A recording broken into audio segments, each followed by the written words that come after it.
Bonjour et bienvenue dans ce nouveau tuto sur Go. Alors dans ce chapitre, on va s'attarder sur les erreurs, sur la fonction exec et sur les flags.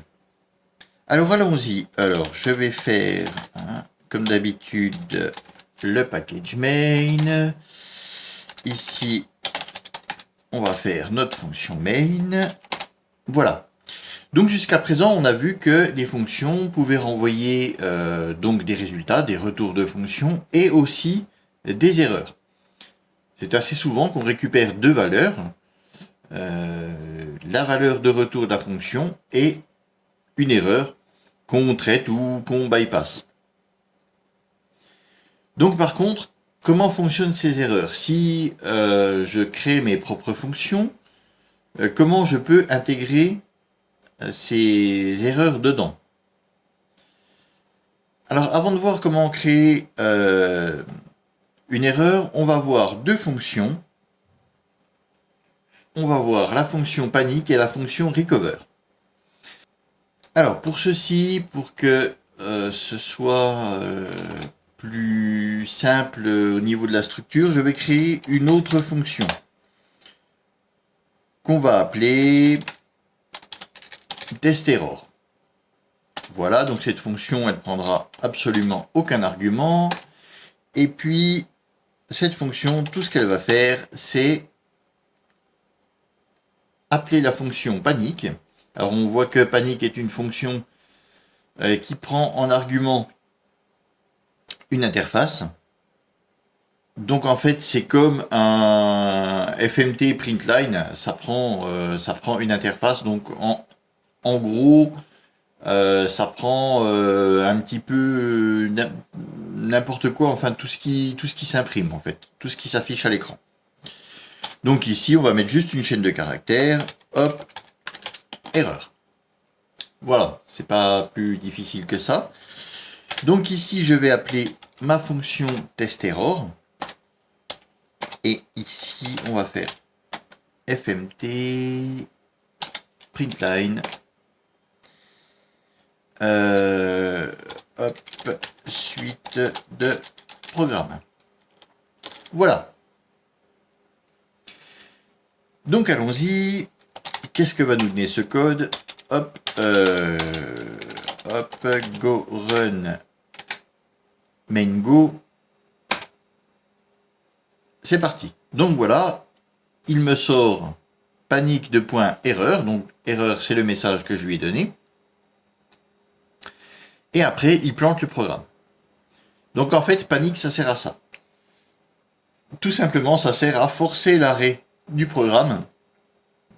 Ça le fait planter en fait. Donc si vous avez un traitement et que tout le reste du programme dépend de ce traitement, si ce traitement n'est pas effectué, eh bien, de toute façon, vous n'allez pas pouvoir aller plus loin correctement. Donc, ça permet de forcer l'arrêt du programme en cas d'erreur. Donc c'est l'équivalent des exceptions en Java finalement. Alors ici, je vais mettre juste fmt println et on va mettre suite du bloc. Voilà. Donc on va enregistrer. Alors, on voit ici que il me le souligne en vert et non en rouge comme quand il signale une erreur. Simplement, ce qui veut dire que, vous voyez, ici, ça veut dire simplement ce soulignage en vert que cette partie de code, en gros, ne sert à rien puisqu'elle ne sera jamais appelée, puisqu'il y a panic avant. Donc dans un programme réel, on ne ferait pas ça. Mais par contre, ici, on pourrait avoir un if-else pour tester, par exemple, on pourrait passer ici un argument et pour tester si l'argument est compatible avec le reste, on pourrait avoir un if-else et si l'argument est différent de tel ou tel type, eh bien on lève une exception en lançant panic. par exemple. Bon, c'est vrai que là, ça n'a pas de sens, c'est juste pour l'exemple. Donc voilà, j'ai mon panique ici. Alors, on peut quand même, ici, panique est dans un bloc de code différent du bloc main. Donc, on peut lancer panique, donc il va signaler une erreur, mais imaginons que le reste du traitement soit indépendant de ce qui va se passer là, et on veuille continuer à faire tourner ce programme. Donc là, on voudrait que ça ne plante pas, mais que ça lève quand même une exception. Donc pour ça, on a la fonction recover. Alors, recover, voilà, on l'a.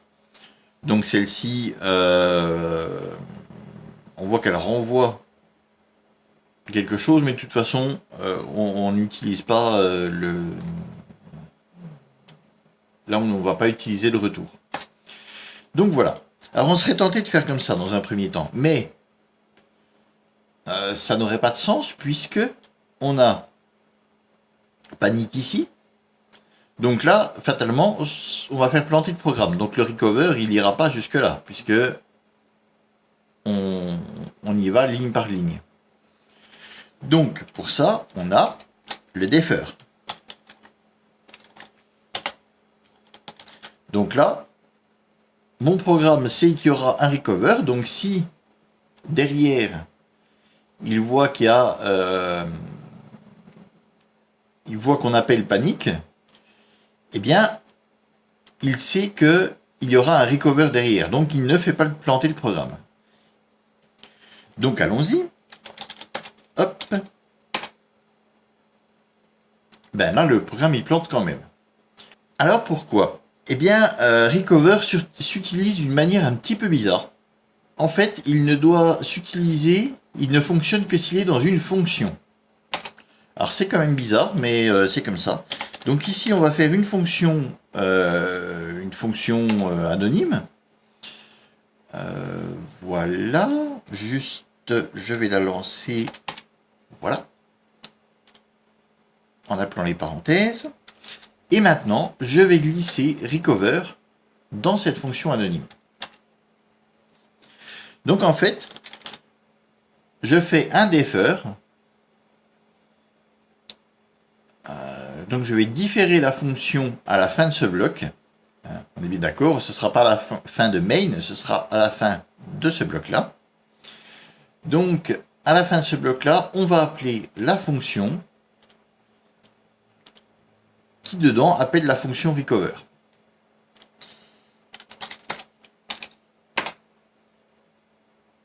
Voilà, suite de programme. On n'a pas ce message. Donc ce qui fait que, à panique, il arrête il arrête le fonctionnement de ce bloc uniquement. Mais comme on lui a dit que, comme on appelait la fonction recover, eh bien lui, il va arrêter le fonctionnement de ce bloc, mais le programme va continuer quand même. Donc je l'ai mis dans une fonction séparée parce que si on faisait ça dans la fonction main, eh bien la fonction main s'arrêterait puisque le recover irait à la fin et donc on bypasserait tout ce bloc là.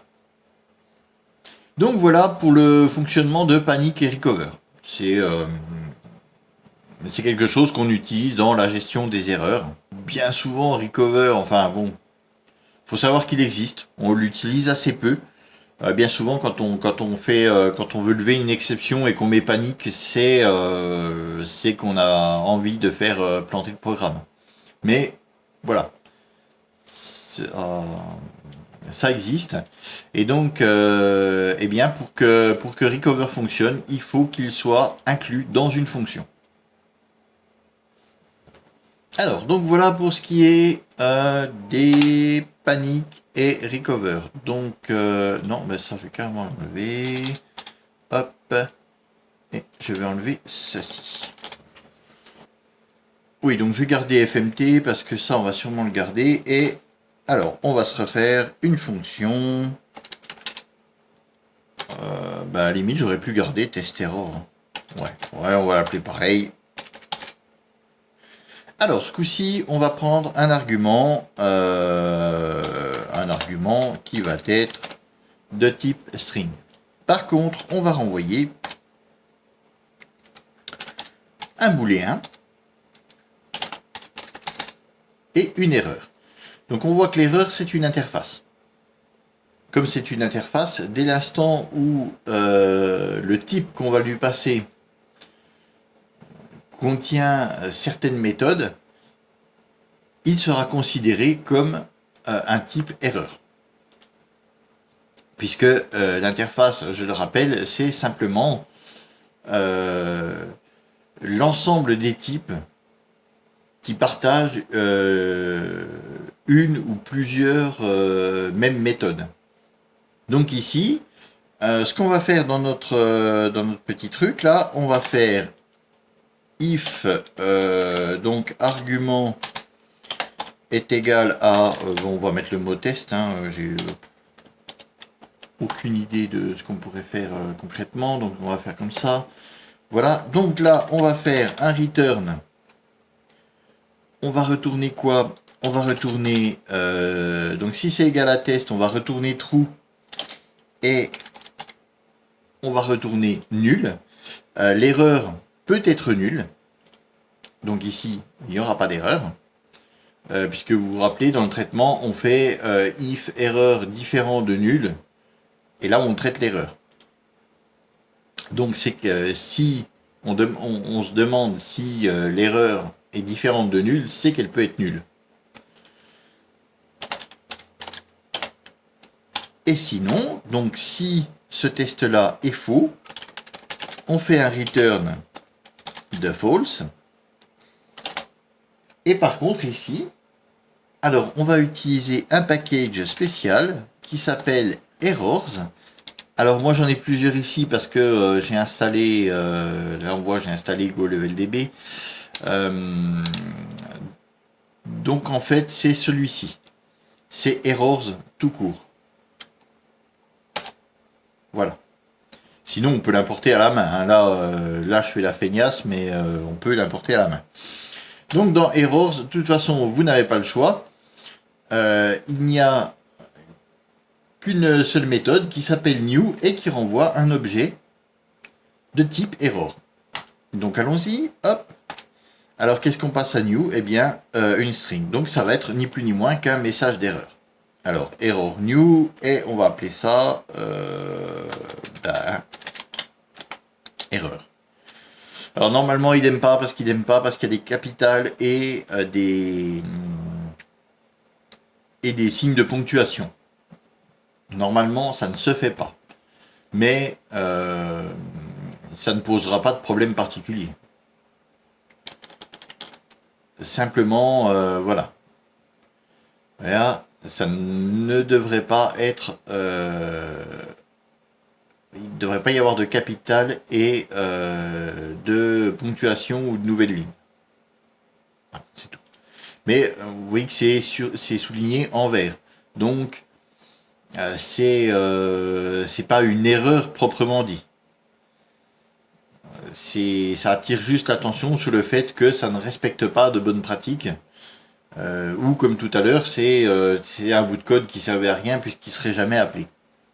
Mais ça ne générera pas d'erreur dans le programme. C'est simplement quelque chose que normalement, dans les bonnes pratiques, on ne doit pas faire. Voilà. Donc ici, ici, on va appeler notre fonction test_error. Alors on voit qu'elle va nous renvoyer un booléen et une erreur. Donc ici, on va mettre dans un premier temps test pour que le test se fasse bien. Donc on va faire A, on va récupérer l'erreur, voilà. Donc ici, on retrouve ce qu'on a l'habitude de voir avec le retour récupéré dans une variable ainsi que en deuxième valeur, une erreur. Et là, on fait if erreur différent de nul. On va faire fmt. Bon sang. fmt println de error. Et on va en profiter pour faire un FMT println de, comment je l'ai appelé, de A, tout. Voilà. Donc ici, si erreur est différent de nul, donc si erreur existe, eh bien on va l'imprimer. Et sinon, eh bien on va, enfin sinon. Et de toute façon, on imprimera le résultat du test. Donc allons-y gaiement, hop, CLS pour cleaner l'écran, et on est parti, voilà. Donc ici, pas de souci, c'est le premier cas de figure. On retourne true puisque le test est bon et nul puisque il n'y a pas d'erreur. Maintenant, si je mets carrément autre chose, n'importe quoi, on va relancer et là voilà, bim, erreur, false. Donc ici, on voit bien que j'ai ce message-là. Donc en fait, l'erreur, c'est ni plus ni moins que du texte. Hein. Simplement, on a créé des types erreurs avec ce mécanisme-là pour que tout le monde ait le même type, la même gestion des erreurs. Mais en fait, ça fait ni plus ni moins que renvoyer une chaîne de texte. Ici, on aurait fait un booléen et une string. C'était exactement la même chose. Le type erreur, c'est finalement une string, mais avec une méthode spéciale. Mais c'est tout. Donc on aurait pu faire nous-mêmes notre gestion d'erreurs très, très facilement. Nos propres types erreurs, on peut les faire. Mais on a cette interface erreur qui permet de centraliser un petit peu et d'avoir pour tout le monde le même type et le même système de gestion des erreurs qui fait que quand on fait nous on va faire du code, eh bien on va gérer les erreurs avec le même type, avec ce type erreur que n'importe qui va taper un code en Go. Donc quelqu'un reprend votre code, il est capable de le lire sans souci. Alors on vient de dire que c'est du texte, donc là ici c'est bien, mais si je voulais avoir quelque chose d'un peu plus dynamique, eh bien là j'aurais du mal à faire de l'interpolation, parce que j'ai qu'une seule méthode sur errors. Alors on n'est pas obligé d'utiliser errors, parce que on vient de le dire, c'est une chaîne de caractères qui est renvoyée. Donc il existe dans le package FMT, voilà, un type error F. Donc contrairement à print où on a print, printf, println, pareil pour sprint, pour fprint, ici pour error on a un seul type, le error F. Donc on va pouvoir comme ça, alors ici j'ai pas d'exemple concret là tout de suite, mais on pourra faire de l'interpolation de chaîne. Donc ici je vais juste mettre une string et puis on va appeler voilà, on va appeler ça comme ça erreur avec juste 2 pour le différencier de celui-ci. Mais je pourrais ouais, par exemple, voilà. Mais je pourrais rajouter par exemple la date ou quoi que ce soit. Et du coup il va utiliser le formatage comme printf, sauf que ici il faudrait peut-être que je lui mette une virgule plutôt, voilà. Et il va le renvoyer en tant qu'erreur. Donc ici, voilà, on voit que donc on prend la string de formatage, on prend les arguments à formater, et donc ici on nous renvoie une erreur. Et donc là, si je relance le programme sans le toucher, donc il va refaire une erreur normalement. Voilà. Donc je peux comme ça, je pourrais, dans le cadre d'un fichier de log, par exemple, si mon erreur, je voulais la stocker dans un fichier de log, eh bien, je pourrais comme ça formatée avec des informations. Je pourrais rajouter la date par exemple, donc qui serait intéressante pour le fichier de log, mais je sais pas, l'état, je sais pas, dans l'état du disque, enfin on pourrait rajouter vraiment tout ce qu'on aurait envie grâce à ce système de formatage. Et qui d'ailleurs fonctionne comme tous les autres formatages, hein, je le rappelle, comme le printf, comme le sprintf pour formater des strings. C'est toujours le même formatage. Donc c'est un formatage qui est issu du C, si je ne m'abuse. Donc il y a plein il y a plein de possibilités de formatage, ça il faut regarder. Je vous laisse chercher de votre côté parce qu'on a utilisé les strings, on a utilisé les digits, mais sachant que sur les digits on peut demander par exemple à avoir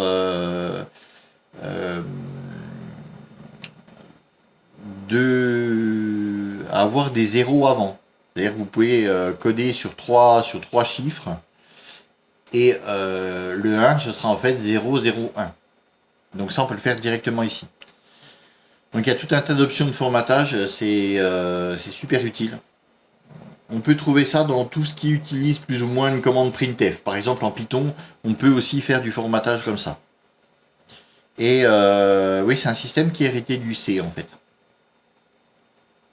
Donc voilà, bref, ici ça permet de faire justement ce formatage. Alors maintenant il nous reste quand même une chose à voir, c'est au niveau des erreurs. Alors là notre code il est très bien, mais comment créer une erreur? Jusqu'à présent on a utilisé deux fonctions pour créer, deux méthodes pour créer des erreurs, mais on a utilisé des méthodes, mais qu'en est-il si on veut créer nos propres types d'erreurs? Donc là, ici, déjà, on a une piste avec le formatage. On peut formater ce truc-là. Mais maintenant, il y a carrément, puisque c'est une interface, ici, on voit que la fonction, elle renvoie un type erreur. Donc, comment est créé ce type erreur?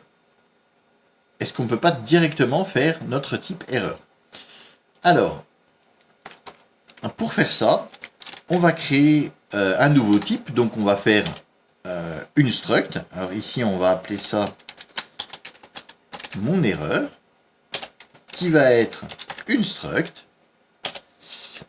Alors dans cette struct, moi je vais mettre un ID qui va être un int, et un message qui va être une string. Donc ici on va vouloir faire une erreur comme dans Windows ou sur Mac ou je ne sais quoi, où on met erreur type machin et puis une explication assez succincte du type d'erreur. Alors comment mon type d'erreur peut-il être considéré comme un type erreur? Comment cette struct peut-elle être considérée comme un type erreur? Eh bien, pour être considéré comme ce type erreur, il va falloir que notre struct ait une méthode error. Alors, pour ceci, on va lui attacher la méthode. Donc déjà, on va passer, hop là, on va appeler ça E, qui sera de type mon erreur. Donc là, ça va nous permettre d'attacher la méthode à notre struct. Et la méthode, c'est error. Et c'est une méthode qui ne prend aucun paramètre et qui renvoie une string.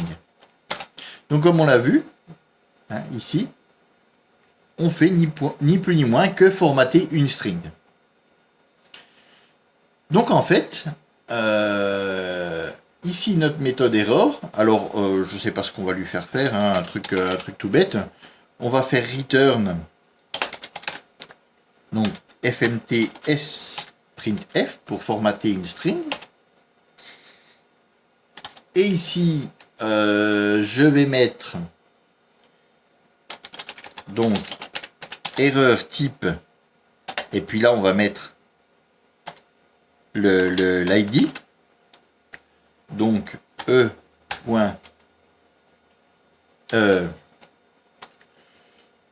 voilà, non, on va mettre ici un digit, je vais y arriver, 2 points, et puis on va mettre le message d'erreur.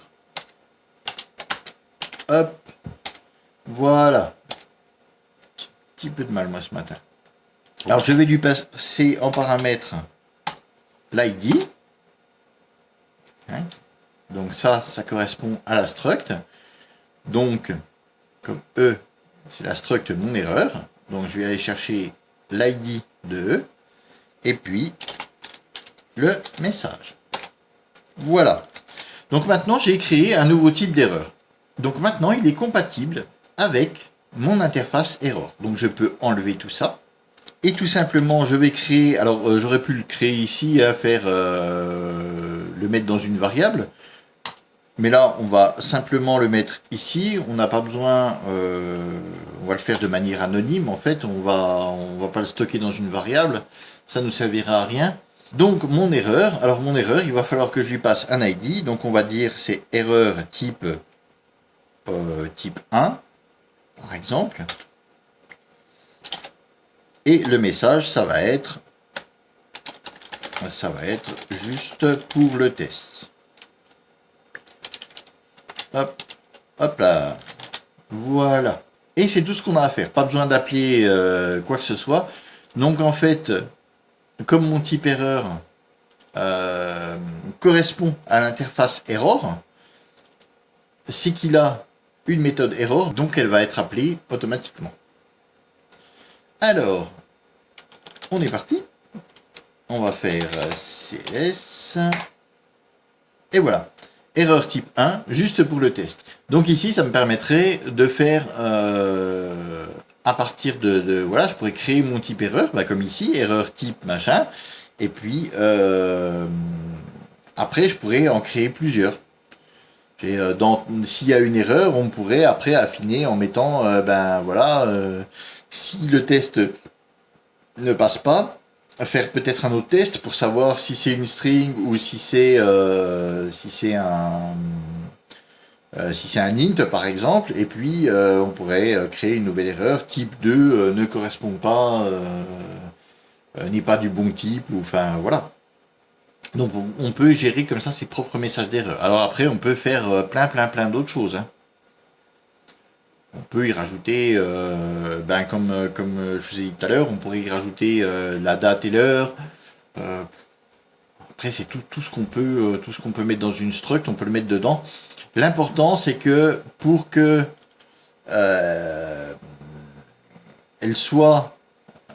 pour qu'elle corresponde à l'interface error, il faut que cette struct dispose de cette méthode, la méthode error, qui renvoie une string. Pour pouvoir être considéré comme un type error. Donc voilà comment sont gérées les erreurs en interne.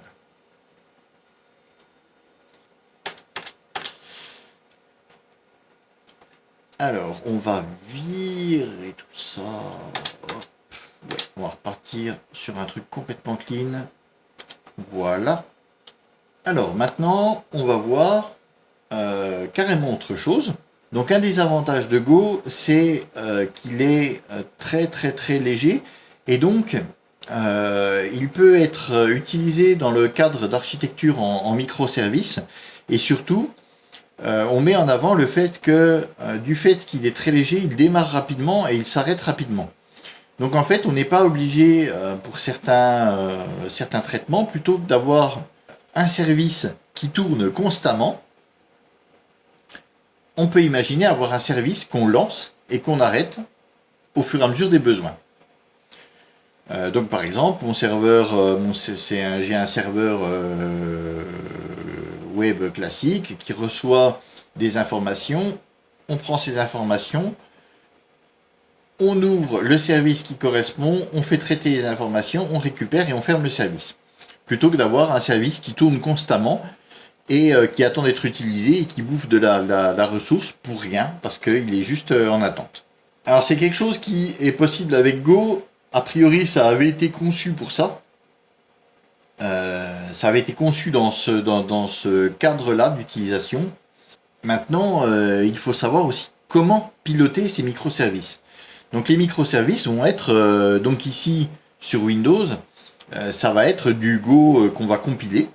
On va créer plusieurs petites applications Go, mais il va falloir pouvoir les lancer depuis le programme principal, qui va être un petit peu le chef d'orchestre de tout ce truc. Donc on aurait un serveur qui tournerait constamment, et à l'occasion, qui aurait besoin, par exemple pour traiter une image, eh bien d'appeler une autre application créée dans Go, et donc de lancer cette application depuis le serveur principal. Alors bien sûr, je vous parle d'applications en Go, mais on peut lancer n'importe quoi. Hein. D'ailleurs, c'est ce qu'on va faire dans cet exemple. Donc comment on va faire ça? Alors, on va se faire une nouvelle variable, on va l'appeler cmd, et puis ici, on va appeler le package exec. Donc c'est os exec. Alors, hop, os exec. Et ici, on voit qu'on a un truc qui s'appelle commande. Alors, qu'est-ce que nous demande commande?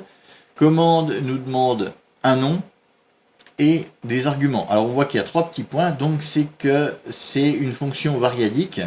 Donc, c'est une fonction qui prend plusieurs arguments. Donc, dans ce cas-là, quand ils sont comme ça, le premier sera name et tous les suivants seront considérés comme arg. À moins que name soit nommé explicitement. Donc on est parti.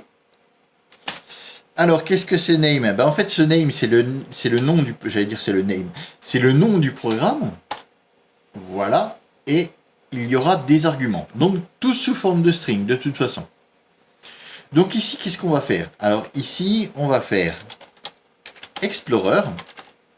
Alors voilà. Explorer. Donc on est sur Windows. Donc ici, quand je vais appeler la commande Explorer, ça va tout simplement ouvrir l'explorateur de fichiers. Ben, ça va lancer l'explorateur de fichiers. Et ici, je vais mettre un point comme argument. Donc dans une invite de commande, hop, par exemple, on fait PowerShell. Voilà, je suis sur le dossier Steph, ça on s'en fout. Je fais Explorer. Hop, on voit qu'il m'ouvre mon dossier. Donc, ici, c'est ce que ça va faire. Ça va ouvrir le dossier courant. Donc, le dossier courant, c'est le dossier, en fait, où se trouve notre fichier main. Donc, c'est-à-dire mon dossier tuto ici. Je pourrais même, c'est du chemin relatif comme en web, hein. Donc, si je mets 2 points, eh bien, je vais ouvrir, tiens d'ailleurs on va faire ça, je vais ouvrir le dossier dans lequel se trouve le dossier tuto. C'est-à-dire que je vais remonter d'un cran, je ne vais plus ouvrir le dossier racine, en fait, je vais ouvrir le dossier supérieur. Donc on est parti. Ah, non, on n'est pas parti. Oui, je m'emballe un peu. Donc, ici, on récupère un objet CMD. Donc, voilà. Maintenant, qu'est-ce qu'on a comme méthode? Alors, on en a un paquet, hein. Mais enfin, celle qui nous intéresse, c'est run. Alors, run, je vais aller dessus avec le bidule. Voilà. Donc, run, on voit que ça renvoie une erreur. Donc, c'est une erreur, c'est optionnel. Hein, on n'est pas obligé de la traiter. Et puis, c'est juste une fonction. Donc, voilà. Mes parenthèses pour la lancer. Et puis, c'est bon.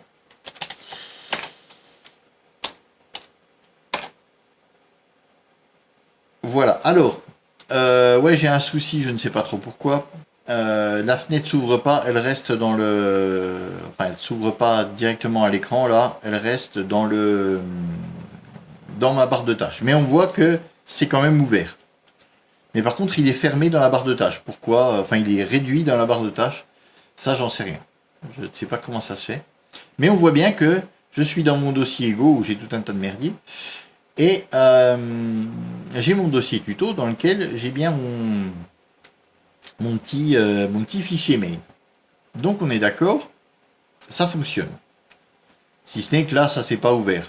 Enfin, ça s'est ouvert, mais il est resté réduit dans la barre de tâches. Mais du coup, il s'est ouvert quand même, donc ça fonctionne. Alors, c'est bien beau tout ça. Hein. Vous voyez d'ailleurs, tiens, voilà, si je mets juste un point, hop, ben oui, il me refait le même coup. Hein. Il est ouvert, mais dans la barre de tâches. Bon. Donc ça, c'est bien beau, mais dans une optique de microservice, ce qu'on va vouloir faire, c'est lancer quelque chose et puis récupérer quand même. Parce que on aimerait bien avoir le résultat aussi, c'est mieux. Parce qu'on aura besoin sûrement de faire des traitements comme ça, mais on aura besoin aussi de résultats. Ne serait-ce que dans le cas où je vous ai expliqué, comme par exemple traiter une image pour la réduire, hein, dans le cadre d'un CMS ou d'un truc comme ça, on poste un article, et une fois que le serveur reçoit l'image, il l'envoie à un sous-programme en fait, pour réduire la taille de l'image. Donc là, tout simplement, on n'a pas forcément besoin de récupérer, on n'aura pas besoin de récupérer l'image, elle va être stockée au même endroit, mais on va la réduire. Mais par contre, ce qu'on aurait besoin de faire, c'est au moins d'avoir un retour une fois que c'est fait. C'est-à-dire ne pas importer l'image tant qu'elle est en traitement. Donc très souvent, on aura besoin de retour. Soit carrément récupérer quelque chose qu'il va falloir traiter, soit tout simplement d'avoir une information comme quoi, la tâche est finie. Donc comment on va faire ça? Eh bien, on va faire ça. Alors ici, on va faire. Maintenant, je vais appeler ça out. Voilà. Dans out, je vais avoir une erreur que là, je vais bypasser. Hein. On va laisser tomber. On va toujours utiliser cette formulation-là, sauf qu'ici, je vais mettre PowerShell, donc qui va appeler PowerShell, hein, tout bêtement, et je vais faire ls, qui va lister les fichiers, donc ici contenus dans ce dossier. Quoiqu'après, j'aurais pu faire ls, voilà, et puis rajouter encore ces arguments. Normalement, ça devrait le faire. Ah oui. Non, c'est tout à fait normal, voilà. Parce que pour l'instant, j'ai exactement comme tout à l'heure. J'utilise commande. Maintenant, donc, je vais lister, avec PowerShell, je vais lister ce qui se trouve dans le dossier supérieur. Donc, tout ce qui se trouve dans le dossier supérieur. Alors je vais le lister, c'est bien, mais là il va faire sa liste dans son coin et puis il va rien me dire. Donc maintenant j'aimerais récupérer la sortie. Donc la sortie, on la récupère avec output. Et on voit ici qu'output ne prend aucun argument, ça pas de souci, et il nous renvoie un slice d'octet et une erreur. Alors on est parti, hop là, c'est parti, un slice d'octet, et ici on va faire donc un fmt printline, et maintenant on a l'habitude avec les slices d'octet, hein, on va faire string entre parenthèses pour faire un casting du slice en string et de out. Voilà. Donc maintenant, si je fais cls, go run, alors il est un petit peu longué, voilà. Donc on voit bien, alors, vous n'avez peut-être pas fait attention tout à l'heure, mais on retrouve toute l'architecture, voilà, de mon dossier. Le dossier dans lequel se trouve le dossier tuto. J'ai serveur, JSON, donc ça c'est tous les tests que j'ai fait. Donc voilà, j'ai mon output. Donc là on voit que au passage que l'UTF-8 est pété, ça c'est pas un gros souci. Mais donc j'ai bien reçu la sortie de mon PowerShell. Donc en fait, on a lancé une console, il a récupéré l'output et il me l'a rebalancé ici avec un UTF-8 pété. Bon, C'est pas le souci. Alors, ici, on ne pourra pas récupérer, par exemple, le name, ou le mode, ou je ne sais quoi.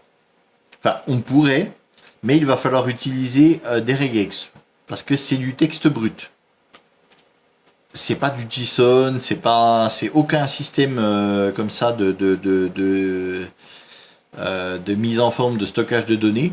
C'est ni plus ni moins que du texte, avec des espaces, des caractères.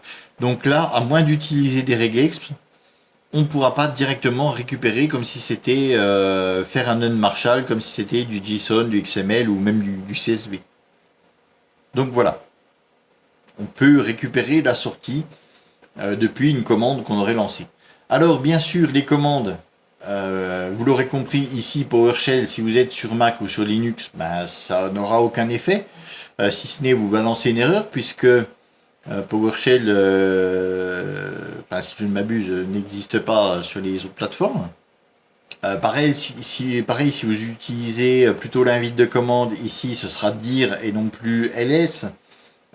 Donc en fait, ici, commande dépendra vraiment de votre système d'exploitation.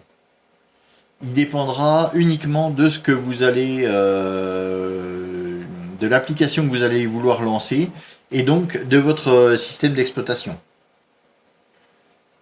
Donc bien faire attention à ça, c'est que ce code-là, eh bien, je ne pourrais pas le réutiliser tel que sur d'autres plateformes. Alors que, comme par exemple avec l'objet file qu'on a vu précédemment, on se fout de savoir sur quel OS on est. À aucun moment on nous demande. On fait OS open file et puis c'est le package OS qui gère ça. Quel que soit le système de fichiers et tout, lui il s'en fout. À aucun moment on s'est demandé si on était sur Mac ou sur PC ou quoi que ce soit. Donc bien faire attention avec commandes, lancer des commandes qui sont compatibles avec votre système. Alors justement, eh ben, on va se faire, pour voir ça, on va faire un petit script. Mais ce coup-ci, on va se faire un petit script en Python. Alors chez moi c'est du Python 3.6. Mais là, clairement, il n'y aura pas beaucoup de changements avec, avec du Python 2, si ce n'est la commande print que je vais utiliser. Donc, alors, on va faire import du package random. Ici, je vais faire A égale random dot randRange. Voilà, randRange et randRange, il prend... Oui, alors je crois qu'il prend deux paramètres, donc entre, voilà, c'est ça, entre 1 et 10. Ah oui, ben c'est ça. Donc randRange, il y a le start, qui est à 1, et puis on peut faire des steps aussi. Donc voilà, on va juste garder start et stop. Hein. Donc, en fait, il va nous tirer au hasard un chiffre entre 1 et 10. Voilà. Hein, il n'y a rien d'exceptionnel. Et on va, parce qu'il faut quand même l'envoyer vers une sortie, donc on va l'envoyer vers la sortie standard, hein, tout simplement. Donc on va faire ça avec print. Hop, print. Donc ici print avec des parenthèses, puisqu'on est en 3, hein, en Python 3.6. Voilà. Donc même pour ceux qui ne sont pas habitués à Python, il n'y a rien d'incompréhensible. On importe le package random et puis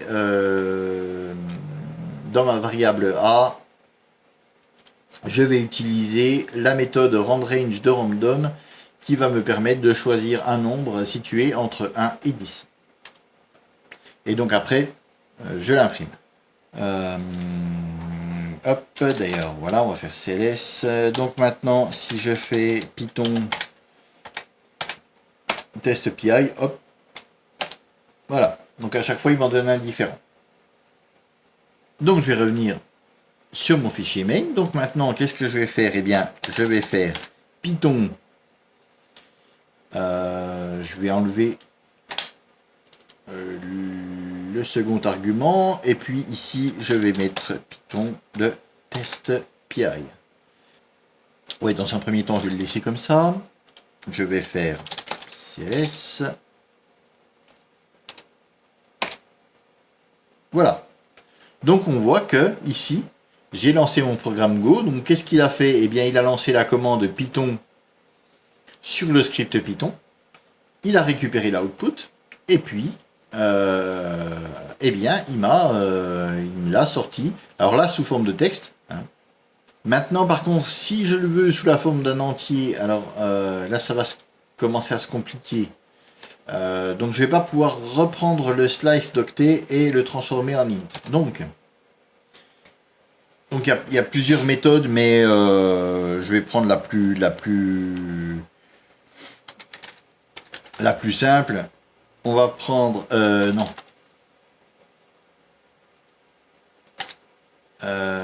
C'est strconv, voilà.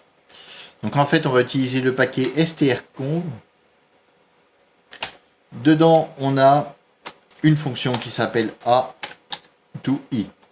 Donc en fait, elle prend une string, elle renvoie un int et une erreur. Donc ici, je vais appeler ça number. L'erreur, je la bypass. Et puis voilà. Donc qu'est-ce qui va se passer? Eh bien ici, on va prendre la chaîne de caractères. Voilà. Donc notre chaîne de caractères qui sera un chiffre, mais c'est un chiffre sous forme de chaîne de caractères. Et cette méthode du paquet strconv, la méthode a2i, elle permet de traduire justement un chiffre sous forme de string en int.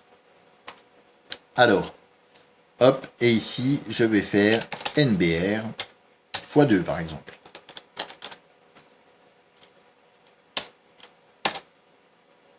Voilà. Ben là, 0, oui. Là. Et il me renvoie toujours 0, ce couillon.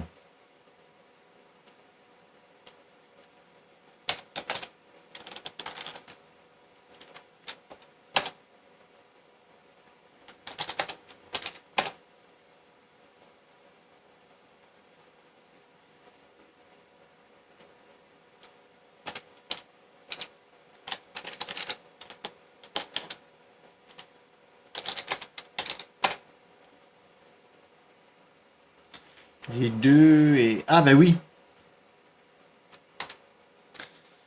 Ah mais oui, oui, oui, oui.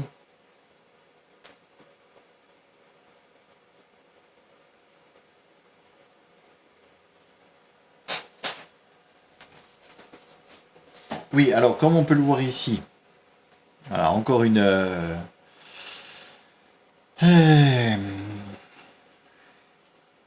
encore autre chose, on va faire...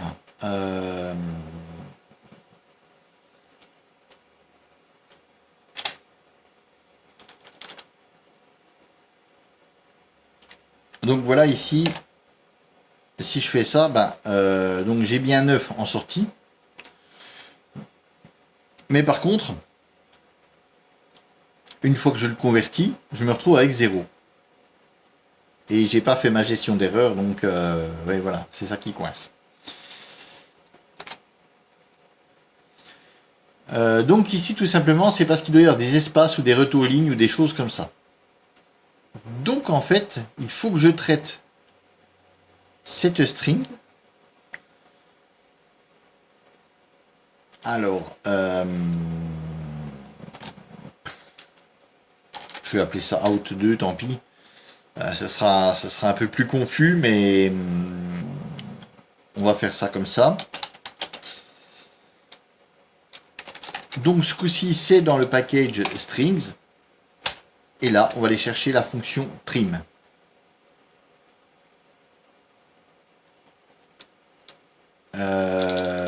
Non. Voilà, trim space. Donc ici, je vais lui passer... Voilà. Trim space. Et puis, Maintenant, je vais faire out 2. Et voilà.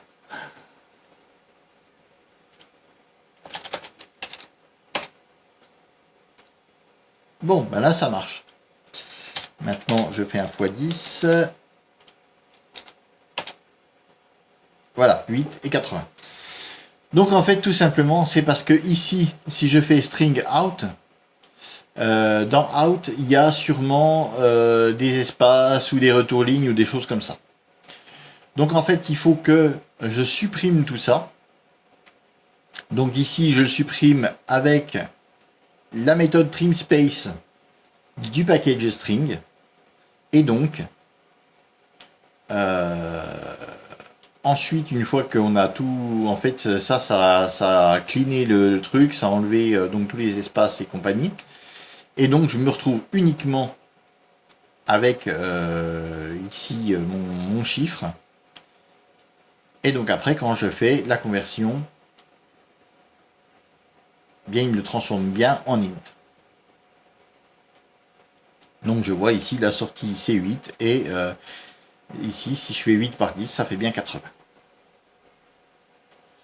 Donc voilà. Alors, bon, là, c'est vrai que c'est un petit peu hasardeux. En temps normal, on s'embêterait pas. On sortirait du XML ou du JSON.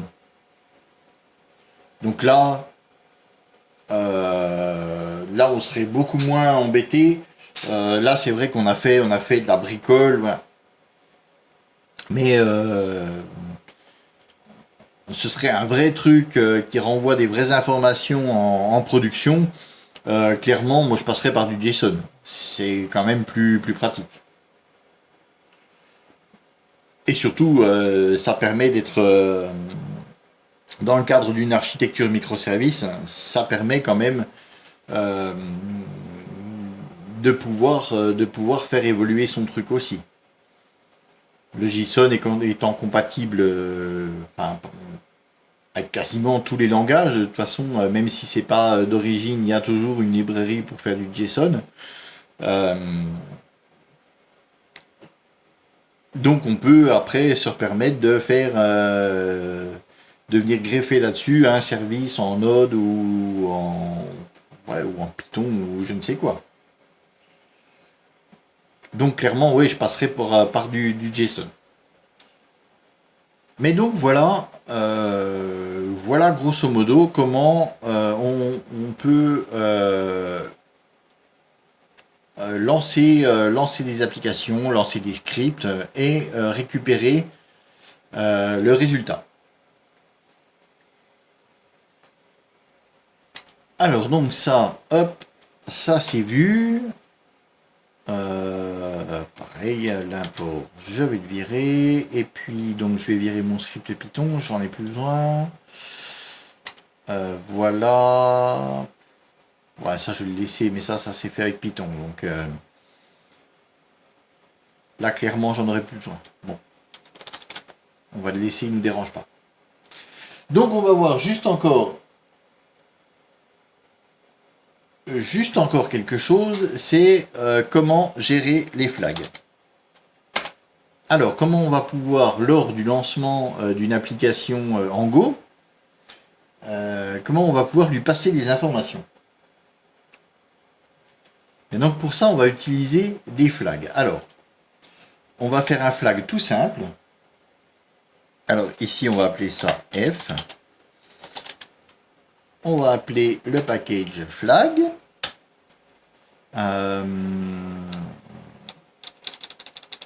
Donc on a plusieurs trucs. On voit qu'on a on peut récupérer des arguments, on peut récupérer plein de choses. Donc ici, je vais ajouter un flag qui va récupérer un int. Alors un int, voilà. Donc ici, qu'est-ce qu'on veut? On veut hop là. Voilà. Donc, ce flag, il va avoir un nom. Il va avoir une valeur par défaut et encore une string qui va être l'usage. Donc, ça va être en fait un message un message d'aide.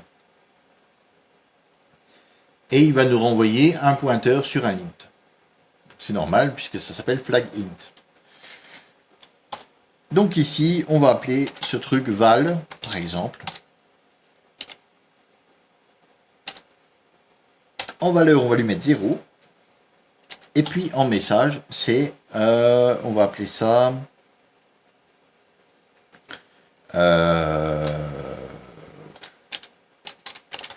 nombre à multiplier. Donc on va faire juste un petit truc où on va lui passer un nombre et il va le multiplier par 10. Tiens d'ailleurs, nombre à multiplier par 10. Alors dans un premier temps, on va récupérer un flag qui sera considéré comme un int. Donc là, ce qu'on va lui donner sous le flag val, eh bien ce sera un int. Donc lui, ce qu'il va récupérer, il considère que c'est un int.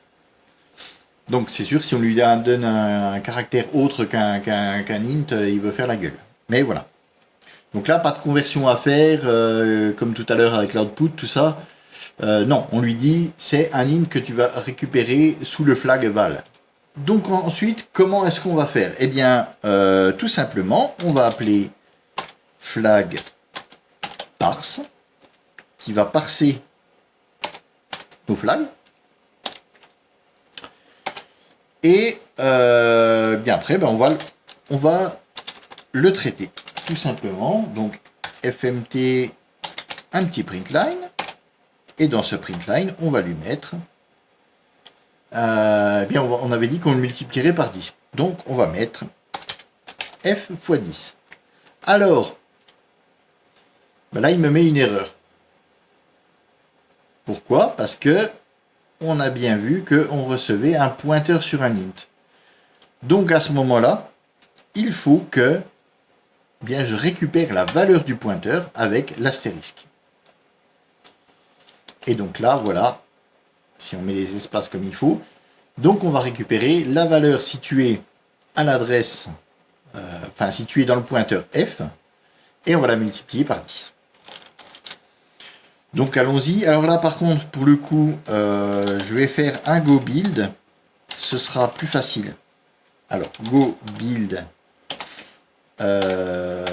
main.go, voilà, donc là il m'a créé main exe.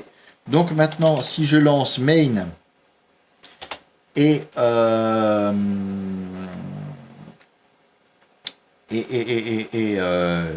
oui, donc mon flag, je vais l'appeler avec tiret val égal, et là je vais lui mettre 6 par exemple. Donc là, en mettant -val égal, on appelle le flag val et on lui donne la valeur de 6. Voilà. Et si je fais juste main, ben j'ai 0, puisque je lui donne une valeur par défaut de 0. Donc 0 fois 10, ça restera toujours 0. Par exemple, je peux lui donner la valeur de 1. Alors je vais refaire un go build. Oh là là là. Oui. Voilà. Et maintenant, si je relance main, voilà, j'ai bien 10. Parce que j'ai passé la valeur à 1. Donc après recompilation, j'ai dit si je mets pas de valeur, et si je mets ma valeur, voilà. Donc je pourrais avoir F2, ah oui, autre chose, oui, enfin, j'aurais pu le laisser. Autre chose, si je fais main.help, voilà. J'ai donc l'explication de mon flag, donc usage de main, en appelant help. Donc, le flag val, qui sera un int, et nombre à multiplier par 10. Et en plus, il me met défaut 1. Donc, automatiquement, il me génère l'help. Alors là, on va mettre nombre à multiplier, par exemple. Et puis, on va faire un flag m, qui sera le multiplicateur. Donc, qui sera aussi un int. Donc, val par défaut, ce sera 1. Et puis, on va mettre multiplicateur. Voilà. Et maintenant, je vais simplement multiplier par... Alors, là, je vais peut-être mettre une parenthèse. Voilà. Théoriquement, ça devrait le faire.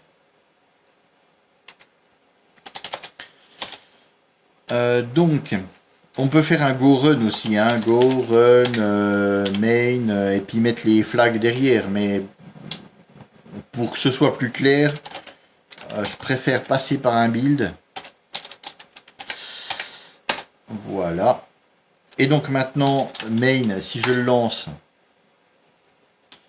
redefine val, ah oui, non, mult. C'est moi qui fais des... C'est moi qui fais des conneries, là. Hop. Go build. Voilà.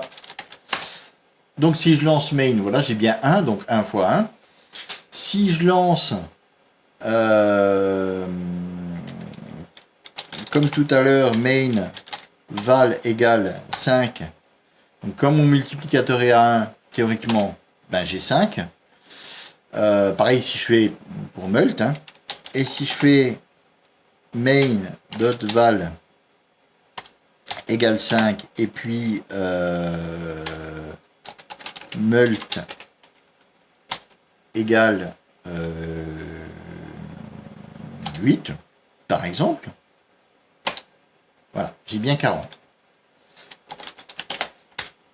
Et en plus si j'appelle help sur main, et eh bien voilà, j'ai mult qui sera un int, qui sera le multiplicateur, qui est à défaut 1, et val qui sera un int, qui est le nombre à multiplier, et qui aura comme valeur par défaut 1. Donc voilà ce système de flag. Il est vraiment très simple. Et il est simple à mettre en place. Alors là j'ai un int, mais on a vu, hein, j'ai des booléens, j'ai plein de choses. Donc il est relativement simple à mettre en place et ben, il nous permet comme ça de pouvoir faire des petits outils en ligne de commande et de pouvoir passer des informations à notre programme. Alors on a aussi, alors je vais garder F, donc ça on s'en fout, args, voilà. Donc args, lui, il va s'occuper de récupérer les arguments. Alors, voyons qu'est-ce que c'est que ces arguments. Alors déjà, ça renvoie un tableau de string. On va voir ça tout de suite.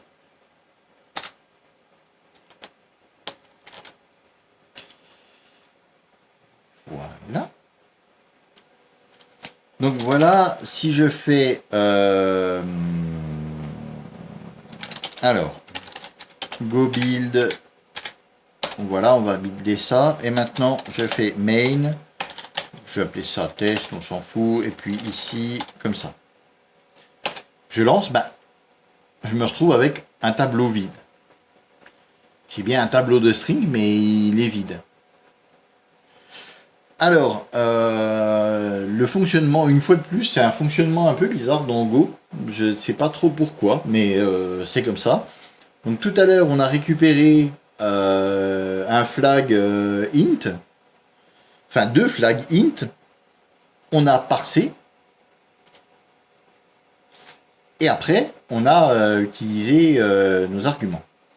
Alors ici, si on veut passer des arguments, eh bien, il faut parser avant.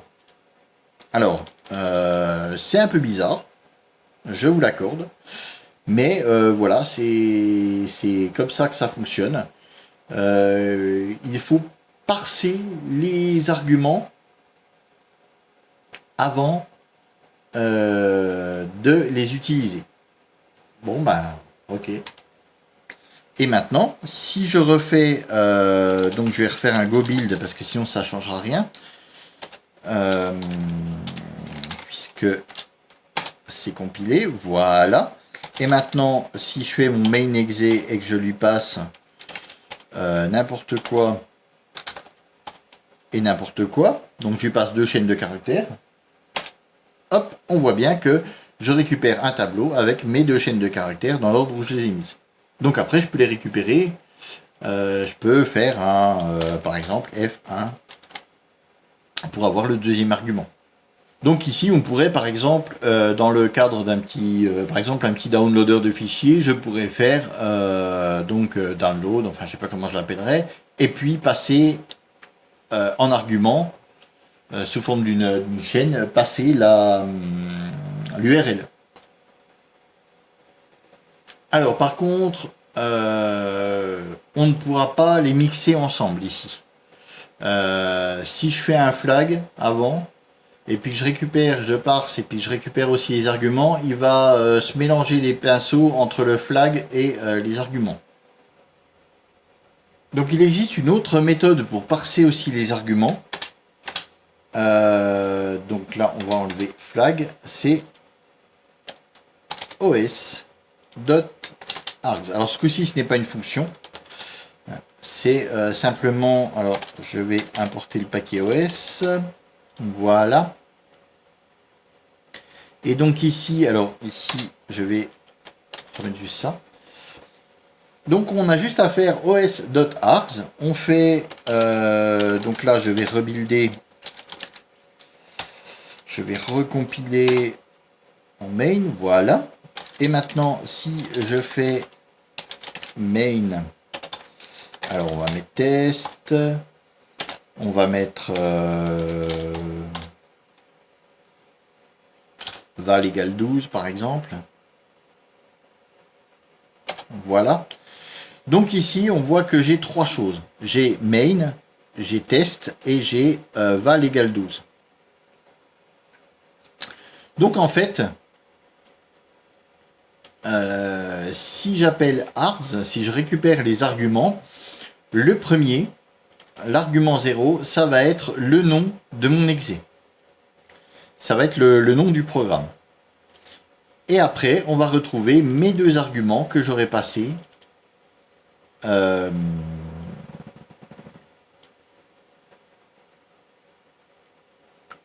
ici via mon application. Alors on voit que ça c'était entre guillemets et ça non. Donc en fait les guillemets ne sont pas obligatoires.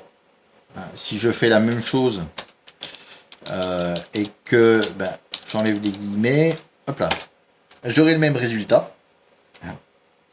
Donc les guillemets ne serviront que si je veux mettre une phrase avec des espaces, parce qu'on voit qu'il coupe ici aux espaces. Donc dès qu'il trouve un espace, tac, en fait il va splitter, il va prendre la chaîne de caractères et il va la splitter selon les espaces. Et donc il considérera que entre chaque espace, c'est des arguments différents. Donc c'est déjà pas mal pour cette fois. Hein. On a vu les erreurs, on a vu comment exécuter d'autres services via le programme Ango. Et puis on a vu comment passer des arguments et des flags à un programme Ango. Donc moi je vous laisse là-dessus pour cette fois et je vous donne rendez-vous prochainement pour un nouveau tuto. Salut!